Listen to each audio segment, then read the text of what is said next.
Sir, I welcome this bill because it is the first attempt to create and provide further technical personnel so necessary in the country. It is very well laid down that this institute is the first in the chain of four high-grade technical institutions proposed to be started in the country to improve the tone of the engineering and technological education as well as to meet the present special needs of the industry which could not be achieved in the normal way. On these two special clauses, I would like to offer some remarks because, first of all, we see that the tone of technical and engineering education is not at present what is desired or is necessary in the country.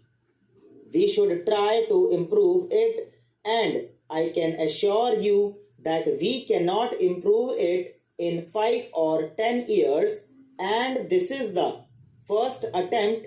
And if all efforts are made to improve the tone, it will be in the larger interests of the country. The special needs of the country are increasing, and the branches of engineering and technological education are multiplying every year in our country also. So, the degrees and the courses will have to be multiplied. These are the two important points. Why our students are going in hundreds to foreign countries to acquire degrees in foreign universities, because the training imparted is not adequate for the purpose for which it is meant, namely to render service in the industry in which they wish to join later on. I wish to say here that this institution should be sufficiently financed, and for want of finance, it should not suffer in getting the best professors for training. Then the atmosphere that is to be created for imparting training is very important, because technological engineering education is quite different from academical and theoretical education which is at present given in universities. For that, especially I welcome this association of undergraduate studies, because if undergraduate study is there, then it creates an atmosphere for those students to follow it and pursue it to postgraduate studies and in fundamental research. That is very important. I still say that if it is followed in all the four high-grade institutions, then it will be useful. We should not fight shy of it because we are woefully lacking in technical skill, and that skill has to be created. That cannot be created unless we have an atmosphere where students mix with each other in a fraternal way and discuss among themselves freely. It is not only by lectures by professors that they learn. It is also by the students getting together that they learn these things. As regards the suggestion for affiliating this institute with the Calcutta University, I don't endorse that suggestion. This is a different institution from the present universities and colleges, and the training that has to be given in them is also different. I think mere theoretical training is now given, and we are lacking in technical training, and we should improve our tone considerably in that respect, and we should make this a model in our country. There may be coordination of this institute with the four others that we want to establish, but there should be affiliation with no other university. My third point is that the Education Ministry must make a census of how many students are going for technological and engineering degrees in foreign universities and why those students, after their fundamental research, after acquiring their PhD degrees from those universities, after acquiring distinction in their training, are not returning to this country to serve our industries where we so much require them.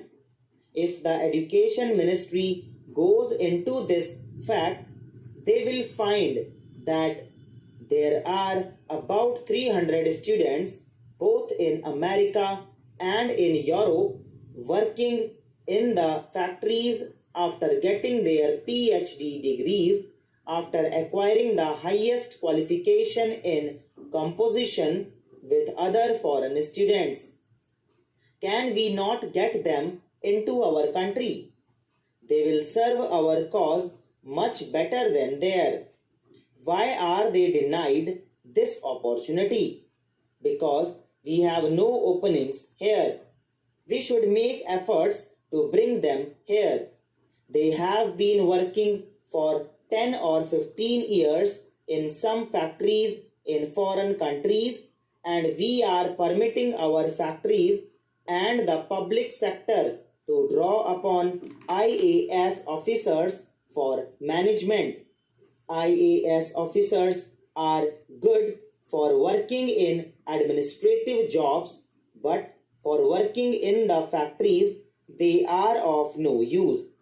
Therefore, import those 300 or 400 students who are residing in those foreign countries, who are working in those factories after acquiring their degrees in competition with foreign students by even giving them their terms if necessary.